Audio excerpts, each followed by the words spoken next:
अपनाइए 12 खास आयुर्वेदिक जड़ी बूटियों से बनी रूप मंत्र आयुर्वेदिक फेस क्रीम। ये कोई कॉस्मेटिक नहीं, आयुर्वेदिक औषधि है।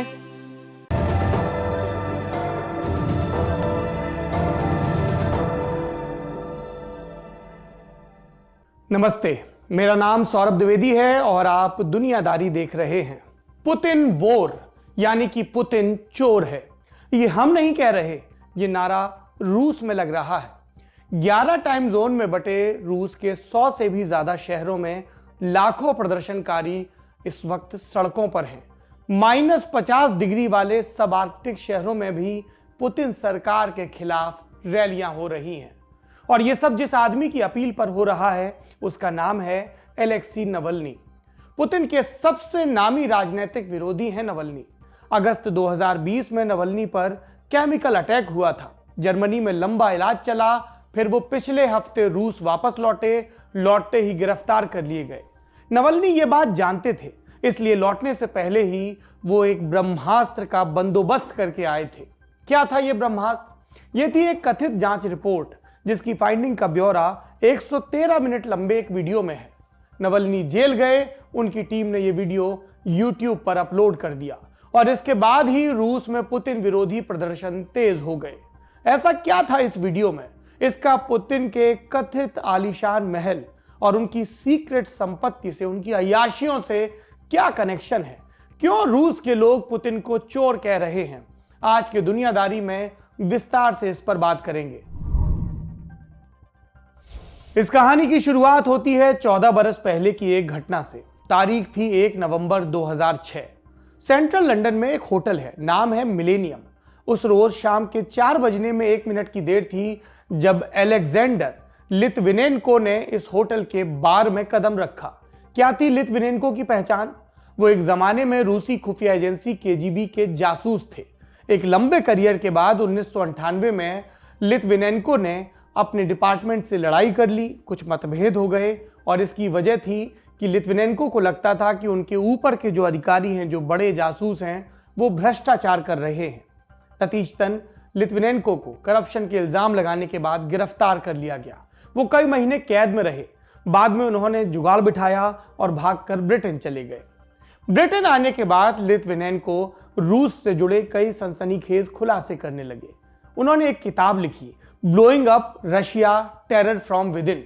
इसमें लित्विनेंको ने दावा किया कि खुद रूस की सरकार ने मॉस्को समेत रूस के 3 बड़े शहरों में बम के धमाके करवाए। आपने सही सुना, सरकार ने बम धमाके करवाए। फिर उनका इल्जाम चेचन्या के विद्रोहियों के सर पर डाल दिया और उन्हें चेचन्या पर हमले का बहाना मिल गया। जब लित्विनेंको ने यह खुलासे किए तो रूस की बहुत किरकिरी हुई और इसी किरकिरी का क्लाइमैक्स खेला गया 1 नवंबर 2006 को। हमने आपसे कहा था लंदन के एक होटल में, मिलेनियम होटल के बार में लित्विनेंको एंटर करते हैं। इस रोज 2 लोगों ने लित्विनेंको को मीटिंग के लिए बुलाया था। उन्होंने लित्विनेंको को ग्रीन टी परोसी। फिर कुछ अर्जेंट काम के बहाने दोनों मेजबान वहां से निकल गए। कुछ ही देर बाद पूर्व रूसी जासूस को उल्टियां होने लगी।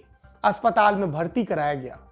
जब जांच हुई तो पता चला उन्हें पोलोनियम 210 नाम का खतरनाक जहर दिया गया था। यह जहर उस चाय के कप में था जो लित्विनेंको ने मीटिंग में पी थी। इस पॉइजनिंग के 22 रोज बाद लित्विनेंको मर गए, लेकिन मरने से पहले उन्होंने अपने डेथ बेड से एक चिट्ठी लिखी। यह चिट्ठी बहुत हॉन्टिंग है, सुनिए इसको।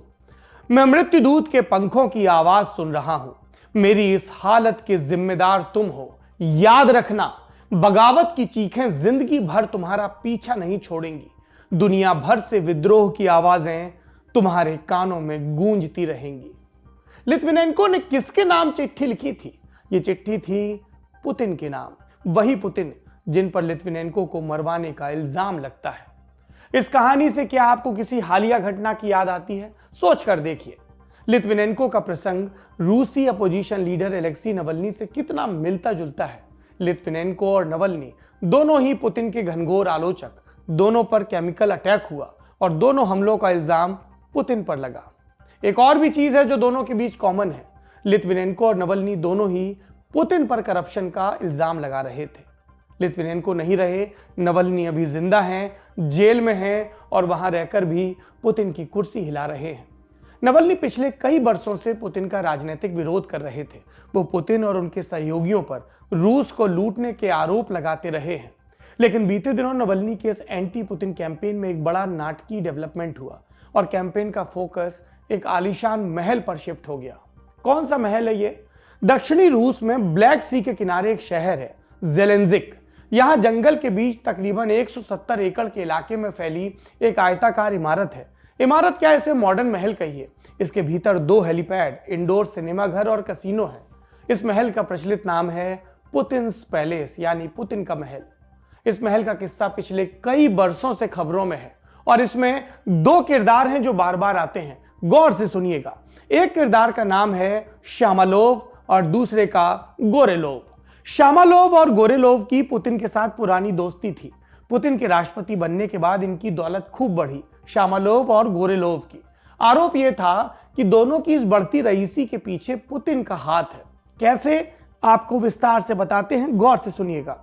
सेंट पीटर्सबर्ग इस शहर में रजिस्टर्ड एक कंपनी नाम पेट्रोमेड, इसके को फाउंडर थे गोरेलोव। यह कंपनी सरकारी अस्पतालों में मेडिकल उपकरणों की सप्लाई का काम करती थी। गोरेलोव की कंपनी अस्पतालों को मेडिकल उपकरण देती थी। इसके लिए उपकरण खरीदे जाते थे साइमंस नाम की एक विदेशी कंपनी से और इस कंपनी के मुखिया थे रूसी सेल्स विंग के शामालोव। गोरेलोव की कंपनी सामान सप्लाई करती थी, सामान खरीदती थी शामालोव से। लेकिन एक कैच है, गोरेलोव वाली कंपनी जब शामालोव वाली कंपनी से मेडिकल इक्विपमेंट खरीदती थी तो ये सीधे खरीद फरीक्त नहीं होती थी। बीच में एक और कंपनी थी जिसका नाम था ग्रेट हिल, इसके मार्फत डीलिंग होती थी। इस ग्रेट हिल कंपनी का मामला संदिग्ध था। सबसे बड़ी दिक्कत यह थी कि इसके मालिक का कोई पता ठिकाना नहीं था, कौन है, कहां रहता है। आरोप लगते थे कि फर्जी कंपनी है जिसका लिंक रूसी सिस्टम के किसी ऊपरी आदमी से है। बाद में रॉयटर्स, ये अमेरिका की न्यूज एजेंसी है, इसने छानबीन की तो पता चल गया कि ग्रेट हिल का मालिक कौन है। गैस करिए, ग्रेट हिल के मालिक का नाम था गोरेलोव और शामालोव। इल्जाम है कि ये दोनों ही रूसी अस्पतालों के लिए हो रही खरीद में बड़ा घोटाला कर रहे थे। एक खरीद रहा था, दूसरा सप्लाई कर रहा था। घोटाले के लिए बीच में एक और कंपनी लेके आते हैं और उसके मालिक भी यही दोनों होते हैं, शामालोव और गोरेलोव। सवाल है कि इस घोटाले के पीछे बड़ी मछली कौन थी? इसके जवाब में कथानक में एक और चिट्ठी की एंट्री होती है। एक एंट्री वो जो आपने रूसी जासूस की डेथ बेड से लिखी चिट्ठी की सुनी थी और दूसरी ये चिट्ठी शामालोव की थी, उनके एक बिजनेस एसोसिएट की, सेर्गी कोल्शिनिकोव नाम था। उन्होंने बरस 2010 में रूस के उस वक्त के राष्ट्रपति दिमित्री मेदवेदेव को एक खुला खत लिखा।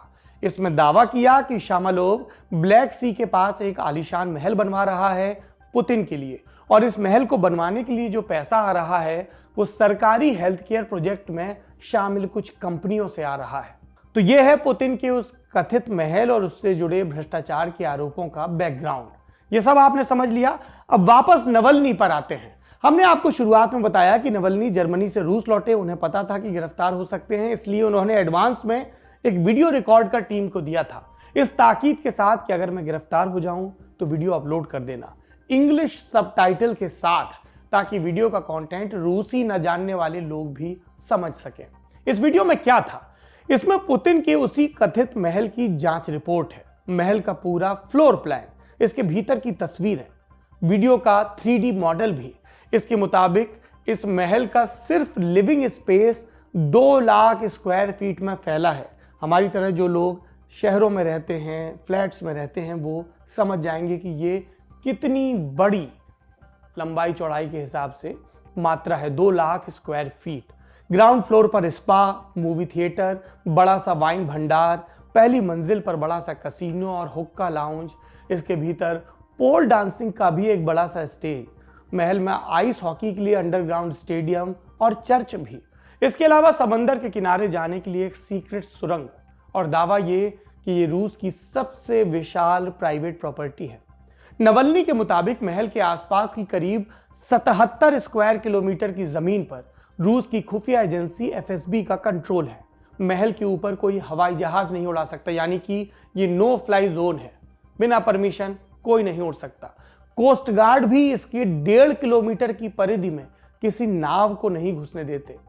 वीडियो में नवल्नी का बयान आता है कि ये महल, इसका कंपाउंड स्टेट के भीतर एक स्टेट है, यहाँ एक जार की सत्ता चलती है। जार रूस के क्रांति के पहले के शासक होते थे। वो कहते हैं कि इसे यूं बनाया गया है कि आप जमीन, हवा या समंदर किसी भी रास्ते नहीं पहुंच सकते। इस कंपाउंड में हजारों लोग काम करते हैं। उन्हें कैमरे वाला फोन लेकर जाने की इजाजत नहीं, लेकिन हम आपको इस महल के भीतर का नजारा दिखाएंगे। नवल्नी के इस बयान के बाद क्या नजारा दिखता है, और सवाल यह भी कि जब इतनी सुरक्षा है तो नवल्नी की टीम ने वीडियो बनाया कैसे, नजारे कैप्चर कैसे किए। नवल्नी इसका भी जवाब देते हैं कि उनकी टीम ने ड्रोन्स के सहारे महल और उसके आसपास की फुटेज हासिल की और इस महल की लागत भी पता चली। नवल्नी और टीम के मुताबिक इसकी लागत तकरीबन 10,000 करोड़ रुपए है। 10,000 करोड़ रुपए। प्रवक्ता होता तो पूछता कितने जीरो होते हैं। प्रवक्ता होता तो जवाब देने की कोशिश करता कितने जीरो हैं। लेकिन हम मध्य वर्गीय लोगों की गिनती इतने जीरो में समाती नहीं है। सिर्फ गणित के सवाल हल करते वक्त हम इतने जीरो गिनते हैं, अपनी कल्पनाओं में नहीं। बहरहाल नवल्नी ने इस दावे के समर्थन में कि ये 10,000 करोड़, बोलते हुए भी ऐसे दुखदुखी हो रही है, 10,000 करोड़ के महल के समर्थन में कई फाइनेंशियल डिटेल्स दिए। उनका कहना है कि सहयोगियों के द्वारा पुतिन के लिए बनवाया गया ये महल इतिहास की सबसे बड़ी रिश्वतखोरी है। वीडियो में नवल्नी कहते हैं कि पुतिन और उनके सहयोगी और ज्यादा चुराते रहेंगे तब तक जब तक कि वो हमारे देश को दिवालिया नहीं कर देते। रूस इतनी बड़ी मात्रा में कच्चा तेल, गैस, धातु, उर्वरक और टिम्बर बेचता है, लेकिन आम लोगों की आमदनी लगातार गिरती जा रही है। लोग बर्बाद हो रहे हैं। किसके चलते? पुतिन के इस महल के चलते। और ऐसा नहीं कि रूस के भीतर ही पुतिन को भ्रष्ट कहा जा रहा हो। आपने नवल्नी का बयान सुना, वीडियो सुना, लेकिन पिछले कई वर्षों से बाहर के पत्रकार और विदेशी खुफिया एजेंसियां भी पुतिन की सीक्रेट जायदाद के बारे में रिपोर्ट कर रही हैं। मसलन यूएस का ट्रेजरी डिपार्टमेंट क्रीमिया प्रकरण के बाद उसने रूस पर आर्थिक प्रतिबंध लगाए। इसके तहत कई रूसी नागरिकों पर प्रतिबंध लगे। इस लिस्ट में एक कंपनी थी गनवोर ग्रुप। अमेरिकी ट्रेजरी डिपार्टमेंट के मुताबिक इस कंपनी में पुतिन का पैसा लगा है। यह भी कहा गया कि रूस के एनर्जी सेक्टर में भी पुतिन ने बड़े स्तर पर सीक्रेट निवेश किया है। 2016 में इसी यूएस ट्रेजरी डिपार्टमेंट ने खुलकर पुतिन को भ्रष्ट भी बोला था। यह प्रकरण लिथविनेंको मर्डर केस से जुड़ा है। ब्रिटेन ने 2016 में इसकी जांच रिपोर्ट जारी की। हमने आपको बताया था लंदन के होटल में चाय की प्याली में जहर देकर मारा गया, उसी की जांच रिपोर्ट। इस रिपोर्ट के बैकग्राउंड में बीबीसी ने एक रिपोर्ट की जिसमें यूएस ट्रेजरी डिपार्टमेंट के सैंक्शंस लगाने वाले डिपार्टमेंट के मुखिया एडम सस्बिन से बात की। पुतिन की बात चली तो एडम ने साफ कहा, ऑन रिकॉर्ड कहा, पुतिन भ्रष्ट हैं। अमेरिकी सरकार कई वर्षों से यह बात जानती है। हमने देखा है कि पुतिन किस तरह अपने दोस्तों और करीबी सहयोगियों को अमीर बनाते हैं, चाहे रूस का ऊर्जा भंडार हो या सरकारी ठेके। पुतिन अपने सहयोगियों को इनसे लाभ दिलवाते हैं। ये करप्शन ही तो है।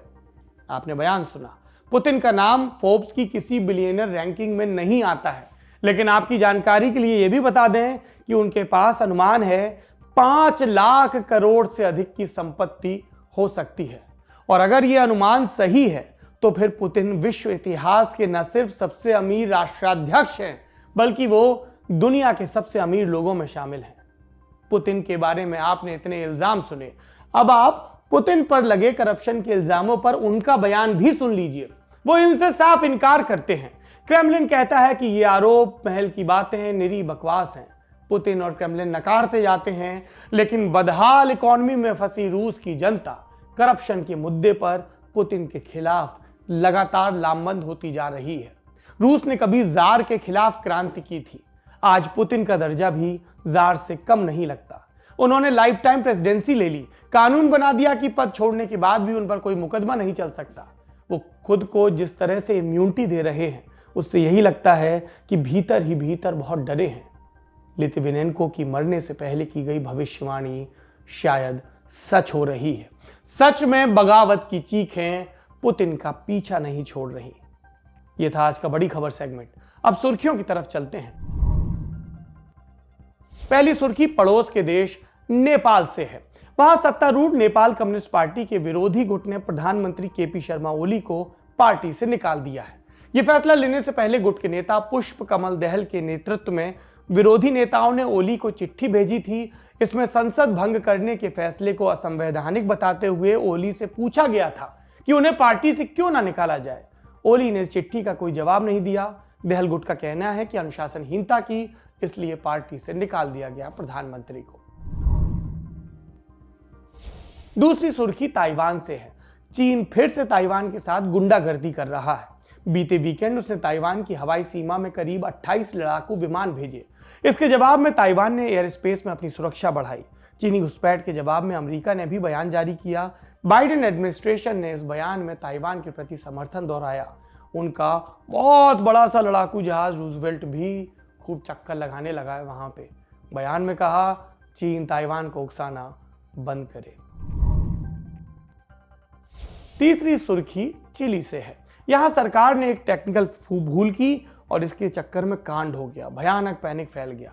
हुआ यह कि 23 जनवरी को चिली के अंटार्कटिक पेनिनसुला के पास भूकंप आया। देश के आंतरिक मंत्रालय ने वार्निंग जारी की। अपील का मकसद था कि सुनामी की आशंका के मद्देनजर अंटार्कटिक कोस्ट में रह रहे लोग सुरक्षित जगह चले जाएं, ऐसी सलाह दें। लेकिन मंत्रालय ने उस कोस्ट के बजाय पूरे देश में यह संदेश जारी कर दिया। यानी समूचे तटीय इलाकों में अफरा तफरी मच गई। लोग घर छोड़कर भागने लगे। जब तक मंत्रालय ने भूल सुधारी तब तक पैनिक फैल चुका था। ऐसा ही होता है, बुरी खबरें ज्यादा रफ्तार से फैलती हैं। आज की दुनियादारी में इतना ही। अपना ख्याल रखिए। गणतंत्र दिवस है 26 तारीख, ये 25 का दुनियादारी शूट कर रहे हैं। उस दिन छुट्टी होती है। अपन भी जनगण मन गाएंगे, छुट्टी मनाएंगे, लड्डू खाएंगे, परेड देखेंगे। आप भी परेड देखिए और हम आपसे बुधवार के दिन मुलाकात करेंगे। शुक्रिया, शुभ रात्रि। देश को गणतंत्र मिला, देश को अपना देश चलाने का विधान मिला। देश को खूब मुबारकबाद। देश कोशिश करे कि नियमों के हिसाब से चले। नियमों के हिसाब से चलना मूर्खता नहीं, समझदारी है। कसर रह गई हमारी कोशिशों में, कसक रह गई कि देश जितना बेहतर, जितना महान हो सकता था, हो नहीं पाया। और एक कसम रह गई कि देश का जो कर्ज है उसे थोड़ा बहुत तो उतारना है। भावुकता का लबादा ओढ़कर बोलता तो यूं बोलता, लेकिन बात सीधी है तो सच्चे ढंग से आप तक कही जानी है। लल्लन टॉप लेकर आया है एक नया प्लेटफॉर्म, तेरा तुझको अर्पण। ये प्लेटफॉर्म उन सब भारतवासियों के लिए है जो भारत से दूर किसी दूसरे देश की जमीन पर हैं, कभी पढ़ाई के लिए, कभी नौकरी के लिए। ये उन सब भारतवंशियों के लिए भी है जिनकी पहचान का हिस्सा ये महान देश है, लेकिन कुछ कसर और कसक है। तो आइए कसम खाएं कि देश को बेहतर बनाएं। हमें आपसे चाहिए आपके हिस्से का ज्ञान, जो आप लल्लन टॉप के जरिए अपने देशवासियों के साथ साझा करें। ये मस्ती के पल भी हो सकते हैं जब आप कहीं घूमने जाएं और आपको लगे कि सिर्फ मेरे यार दोस्त और परिवार वाले ही क्यों, पूरा देश जाने इन नायाब चीज़ों के बारे में। ये पॉलिसी से जुड़ा, ज्ञान से जुड़ा कोई मसला हो सकता है। तो आइए और लल्लन टॉप की इस नई पेशकश तेरा तुझको अर्पण का हिस्सा बनिए।